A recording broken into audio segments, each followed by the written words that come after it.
Bonjour à vous, j'espère que vous allez toutes et tous bien. Alors aujourd'hui je fais une vidéo, ça fait 2 jours qu'il toque en me disant il y a une vidéo, mais il me donne pas le sujet, donc je leur dis oui merci les gars, mais il faudrait qu'au moins que je sache de quoi on va parler. Donc la seule info que j'ai, c'est que c'est en lien avec la communication. Je sais pas si je vais utiliser les cartes, donc j'en ai pris quelques-unes au cas où. J'ai pris quelques oracles qui m'ont appelé au cas où il y en ait besoin. Et puis, écoutez, je vais me centrer et puis voir le message qui est là. Donc, je m'appelle Gaëlle Stener, kinésiologue, magnétiseuse, coupeuse de feu, passeuse d'âme, canal des guides. Les vidéos que je vous propose donc sont des canalisations. Je vous demande de faire preuve de discernement. Je ne détiens aucune vérité. Je ne suis pas là pour vous imposer quoi que ce soit. Donc ne prenez vraiment que ce qui résonne en vous. Et voilà. Alors ouais, parce que le message en fait arrive, commence là. C'est pour ça que ça m'a un peu déstabilisée, je m'y attendais pas.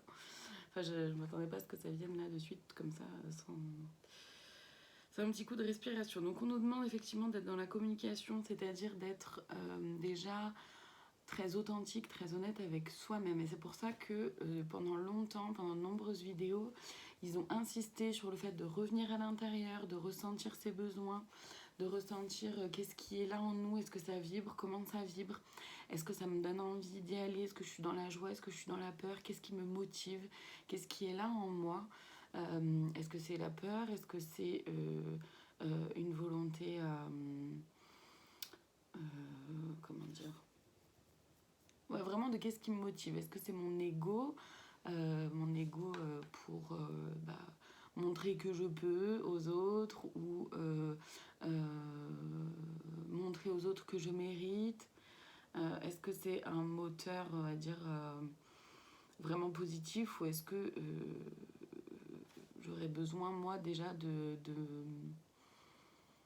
me... Comment dire, de reprendre conscience, de reprendre conscience ou de reconnecter avec le fait que dans tous les cas, je suis méritant et méritante, que dans tous les cas, je fais si ça résonne en moi et pour moi, et pas pour faire plaisir aux autres, pas non plus pour entrer dans un moule, pas pour combler des manques envers les autres.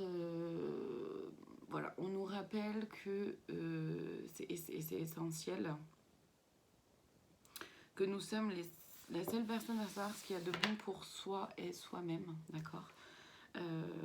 Donc, de garder en tête, de faire preuve en fait de cette distance-là quand on est en communication et en lien avec d'autres personnes.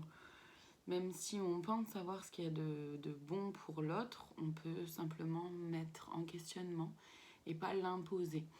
Et pas dire tu devrais faire ça, ou tu dois faire ça, ou il faut que tu fasses ça, ou il faut... voilà. C'est garder en tête que on peut avoir une idée, elle peut être bonne ou pas, mais ça c'est à l'autre de choisir. Donc toujours ramener les choses sous forme de questionnement. Comment est-ce que toi tu te sentirais? Est-ce que tu penses que ce serait ok pour toi de faire comme ça? Est-ce que tu penses que ça pourrait être une solution pour toi? Voilà. Amener en fait vos propres idées quand la personne est en demande de conseil, toujours, hein, quand l'autre vous demande, de pouvoir le formuler un peu sous cette forme-là, pour que... Comment dire? Parce que quand on communique de cette façon, on montre à l'autre qu'il a son propre libre arbitre, mais aussi que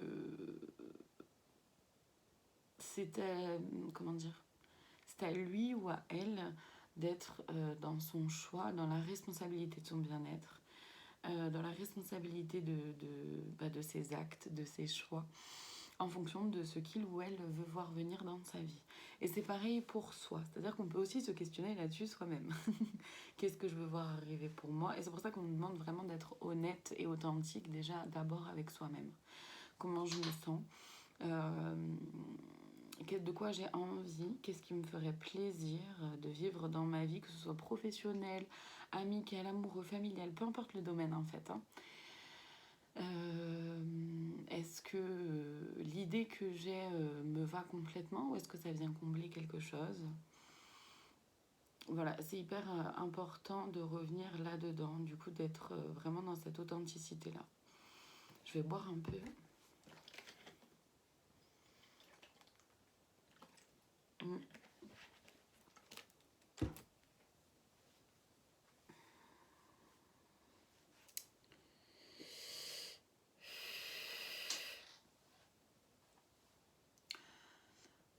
Ouais, en fait, de pouvoir fonctionner comme ça, de pouvoir se laisser la liberté d'agir, de penser, de ressentir, de réfléchir euh, de cette façon-là, avec sincérité, authenticité, déjà de base envers soi, hein, toujours. Ça nous permet de pouvoir faire preuve d'un peu plus de discernement, justement, par rapport aux événements, aux situations, aux gens qui nous entourent, mais même vis-à-vis de soi. Ça peut également nous permettre de prendre un peu de recul parfois, de prendre une petite distance qui parfois est nécessaire pour voir les choses d'un regard différent ou neuf ou nouveau, ou voilà, pouvoir faire un petit pas de côté. Et on nous explique qu'effectivement, cette preuve de discernement, comment dire, c'est très très important de réussir à faire preuve de discernement. Parce qu'en fait, là je vois l'image en fait des yeux un peu plissés comme ça, qui essayent de voir ce qu'il y a de caché ou ce qu'il y a d'écrit en tout petit. Et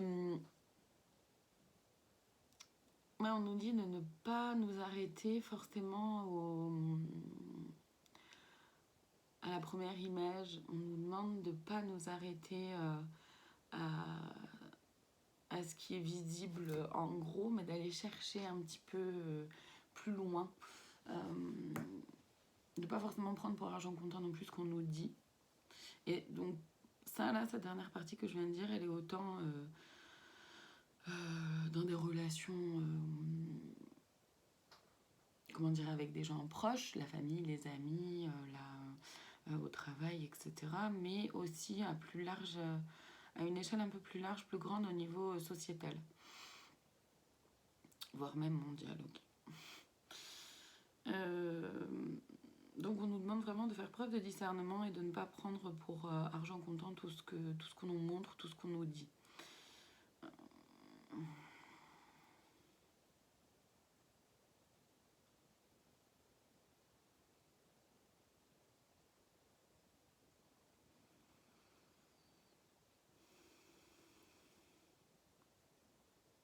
Ouais, on nous propose de prendre le temps vraiment de respirer, de nous détendre le plus possible et dès qu'on le peut, par toutes les façons qui sont ok pour soi de le faire. Hein.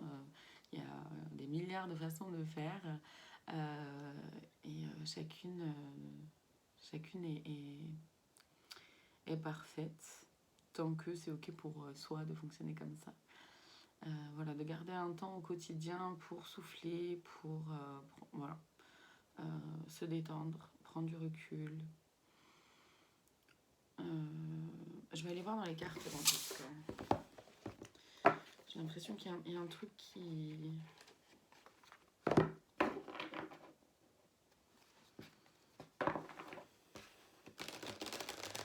J'ai l'impression qu'il y a un petit truc qui me manque. Ouais, ok. On nous demande de sortir de la dépendance. La dépendance envers les autres, la dépendance, enfin, quelle qu'elle soit. Mais aussi de sortir du coup d'un schéma où on pourrait nous instaurer de la dépendance.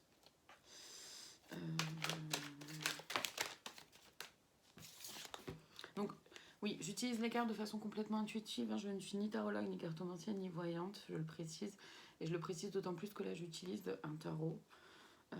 Mais voilà, je ne suis pas tarologue, hein, donc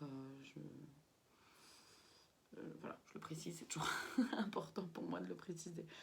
Ok, donc là, en premier lieu, on a la Lune. On est sur un changement de cycle. On est sur un changement de cycle, sur quelque chose de très cyclique. Et c'est ok, c'est plutôt interne, c'est plutôt une énergie féminine, donc plutôt, ouais, c'est ça, interne. Et c'est pour ça que le fait de revenir dans ses sensations, dans ses émotions, dans son intuition, de se faire confiance en fait, est hyper important. Il peut y avoir des messages, des guides qui sont là dans tous les cas, je veux dire pour chacune et chacun d'entre nous à leur façon. On a notre libre arbitre de les entendre ou pas, de les voir ou pas, de les suivre ou pas, et c'est tout à fait ok. C'est tout à fait ok. Voilà, on nous dit que dans tous les cas, on est toujours guidé et entouré, quoi qu'il arrive. Le 4 de bâton, il y a comme...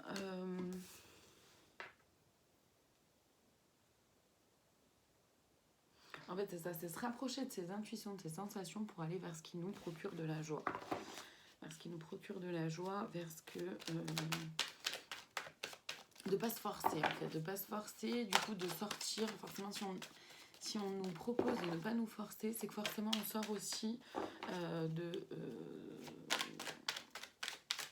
du schéma de sauveur, par exemple, du schéma de victime aussi. Parce que si on appelle... le sauveur en l'autre, ça veut dire qu'on se place en victime. Donc de se rappeler que nous ne sommes pas des victimes, nous sommes responsables de nous-mêmes, de nos choix, de nos décisions, c'est ça. C'est ça. Le magicien. Et il y a qu'à nous qui... Enfin, comment dire ? C'est de notre propre responsabilité, de notre propre chef, en fait, de prendre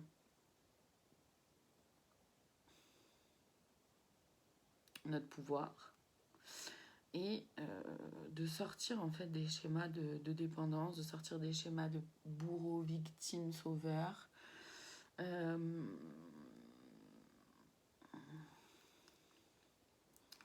Et du coup, de se rapprocher de plus de ce que l'on est soi-même. Et pas à travers les définitions que la société peut faire, ou que la famille peut avoir, ou que les amis peuvent avoir en fonction des préjugés aussi de chacun. Et là aussi, on nous dit attention à nos propres préjugés, attention à nos propres croyances, de pouvoir accueillir l'autre tel qu'il ou elle est, sans faux semblant, mais sans fausse croyance non plus. Et s'accueillir soi aussi, sans fausse croyance et sans faux semblant non plus. Là, on a le 9 de coupe, mais c'est ça, c'est prendre de la hauteur. Prendre de la hauteur, voir les choses avec un peu plus de discernement et plus de distance. Le 10 d'épée, et ouais. Parce qu'en fait, c'est un choix. On a le choix. Ouais, en fait, on a le choix de soit tout prendre pour soi, se sentir blessé, humilié, trahi, abandonné, ou peu importe ce qui est là pour nous. Donc on peut choisir, c'est un choix, on peut choisir de se sentir comme ça, de prendre les choses de cette façon-là, ou on peut choisir de prendre un peu de hauteur, de se rendre compte que l'autre, quel que soit l'autre, n'est pas à notre disposition, n'est pas là pour combler quoi que ce soit. Nous ne sommes pas là non plus pour combler quoi que ce soit en l'autre. Ça va dans les deux sens à chaque fois. Que l'autre n'est pas non plus là pour nous sauver, comme nous ne sommes là pour sauver personne à part nous-mêmes. Que l'autre n'est pas là pour combler des blessures, des manques, des peurs. L'autre n'est pas là pour faire un pansement. D'accord ? C'est à nous de prendre nos responsabilités et de faire le chemin pour soi. Je vais aller voir là-dedans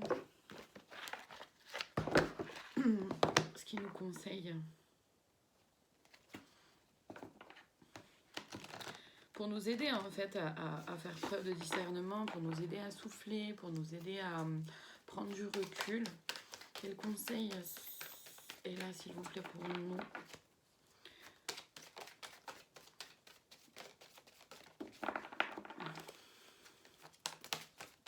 On va tomber.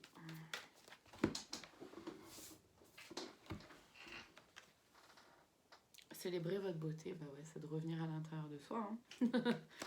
De revenir à l'intérieur de soi, de se célébrer soi, pas attendre que la reconnaissance vienne de l'autre, d'abord la faire en soi et pour soi, à travers son propre regard. Oula, pardon, je vais y arriver, je vais reboire.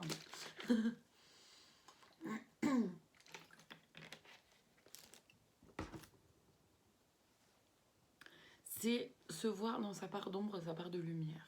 C'est-à-dire se voir avec autant nos propres défauts comme nos propres qualités. Et c'est ok. Nous sommes des êtres humains, nous avons des défauts, nous avons des qualités. C'est ok, c'est parfait comme ça. Juste les prendre en considération comment on fonctionne en fait. Qui on est réellement et pas qui on pense être ou qui on nous a dit qu'on était, etc. Donc je vais vous lire là, célébrer votre beauté, d'accord ? Je vais le lire. Vous possédez une beauté unique et il vous revient de lui rendre honneur en vous mettant en valeur. Chaque fleur est belle tout comme chaque être humain. Trop souvent, vous n'avez pas honoré votre beauté divine. Trop souvent, vous ne vous êtes pas observé avec un amour inconditionnel et vous avez bafoué l'extraordinaire qui vous habite. Cet oracle vous invite à voir, à ressentir, à honorer et à mettre en avant votre valeur, votre différence et votre beauté divine. Il est temps de vous réapproprier votre beauté et d'honorer votre corps, votre temple sacré. Celui-ci vous permet d'expérimenter la vie avec toutes sortes de ressentis, de sensations et d'émotions. Ça revient à la lune, ça. Hein, ça revient à la lune ça revient à ce que j'ai dit juste avant, en fait, tout simplement. Ayez l'audace de mettre en valeur un atout que vous appréciez. Vous avez le droit d'être rayonnant et rayonnante, de vous sentir beau et belle, d'être rempli d'assurance. Osez être remarqué et remarquable. Faites ressortir la beauté divine qui est en vous. La première personne qui doit vous trouver belle ou beau, c'est vous-même. Donc, pour chaque carte, Férouz et Audi, qui sont les autrices et les créatrices de cet oracle, pour chaque carte, elle propose un rituel. Ici, il est en 2 étapes. Donc, je vous lis la première. Identifie une partie de toi que tu souhaites mettre en avant, mais que tu n'oses pas trop propulser par crainte de trop briller. Exemple, tes jambes, ton sourire avec du rouge à lèvres ou n'importe quoi, tout ce qui est là pour vous.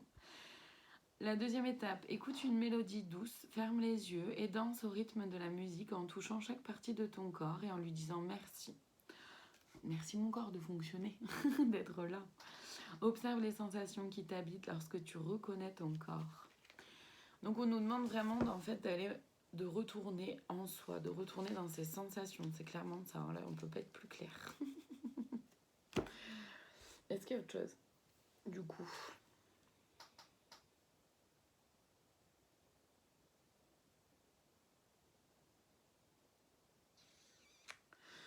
En fait, tout ça va vraiment nous permettre d'aller vers une véracité des choses. Une véracité de soi, donc une authenticité, hein, le fait d'être vrai, d'être soi pleinement et entièrement. Et du coup, d'aller vers quelque chose de beaucoup plus sain aussi. Et c'est ce qu'on nous propose parce que c'est ce qui... Comment dire ? Dans un premier temps, c'est important de le faire d'abord pour soi, pour que ça puisse rayonner aussi ensuite à plus grande échelle, plus large échelle, au niveau de la société et au niveau mondial. Voilà.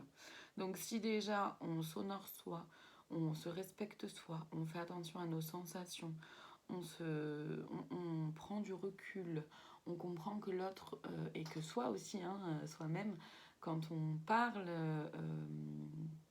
des fois on peut parler de nos propres blessures, de nos propres peurs, de nos propres craintes, et qu'on peut le transposer, le transférer comme ça en l'autre ou chez l'autre, ou que l'autre peut le transférer, le transposer sur nous-mêmes. Donc de faire preuve de discernement aussi par rapport à ça.